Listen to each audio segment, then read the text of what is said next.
ಎದುರೇ ಸುಳ್ಳು ಹೇಳಿದ ಜಾಹ್ನವಿಗೆ ಬುದ್ಧಿ ಕಲಿಸಿದ ಸುದೀಪ್.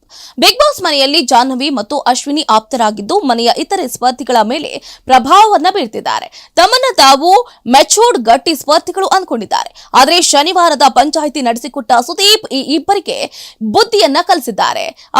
ಅವರ ಮುಖವಾಡವನ್ನ ಕಿತ್ತೆಸ್ತಿದ್ದಾರೆ. ಅದರಲ್ಲೂ ಜಾಹ್ನವಿಗೆ ಸರಿಯಾಗಿ ಬುದ್ಧಿ ಹೇಳಿದ್ದಾರೆ. ತಮ್ಮನ್ನ ತಾವು ಬಹಳ ಮೆಚೂರ್ಡ್ ಮತ್ತು ಟಾಪ್ ಸ್ಪರ್ಧಿಗಳಂತ ಬಿಂಬಿಸಿಕೊಂಡಿದ್ದಾರೆ. ಆದ್ರೆ ಇವತ್ತು ನಡೆದಂತಹ ವಾರದ ಪಂಚಾಯಿತಿಯಲ್ಲಿ ಸುದೀಪ್ ಅವರು ಈ ಇಬ್ಬರ ನಕಲಿ ಮುಖವಾಡವನ್ನ ಕಳಚಿ ಕಿತ್ತೆಸೆದಿದ್ದಾರೆ. ಬಿಗ್ ಬಾಸ್ ಮನೆಯಲ್ಲಿ ಗೆಜ್ಜೆ ಸದ್ದು ಕೇಳಿ ಬಂದಿದ್ದು ಗಿಲ್ಲಿ, ಚಂದ್ರಪ್ರಭಾ, ಮಲ್ಲಮ್ಮ, ಕಾವ್ಯ ಸೇರಿದಂತೆ ಇನ್ನು ಕೆಲವರು ಬಹಳ ಭಯ ಬಿದ್ದಿದ್ರು. ಆದ್ರೆ ಈ ಗೆಜ್ಜೆ ಸದ್ದಿಗೆ ರಕ್ಷಿತಾ ಕಾರಣ ಅಂತ ಅಶ್ವಿನಿ ಮತ್ತು ಕಾವ್ಯ ಅವರುಗಳು ಇಡೀ ಮನೆಯನ್ನ ನಂಬಿಸಿದ್ರು. ರಕ್ಷಿತಾ ಬಾತ್ರೂಮ್ನಲ್ಲಿ ದೆವ್ವದ ಹಾಡು ಹಾಡ್ತಾಳೆ ಅಂತ ಹೇಳಿದ್ರು. ಇತರೆ ಸ್ಪರ್ಧಿಗಳು ಅದನ್ನ ನಂಬಿ ರಕ್ಷಿತಾರನ್ನ ಪ್ರಶ್ನೆ ಮಾಡಿ ರಕ್ಷಿತಾ ಅವರಿಂದ ಬಹಳ ಬೇಸರ ಪಟ್ಕೊಂಡಿದ್ರು. ಆದ್ರೆ ಜಾಹ್ನವಿಯನ್ನ ಕೆಲವರು ಪ್ರಶ್ನೆ ಮಾಡಿದ್ರು. ಆಗ ಜಾಹ್ನವಿ ಆ ಆರೋಪವನ್ನ ನಿರಾಕರಣೆ ಮಾಡಿದ್ರು.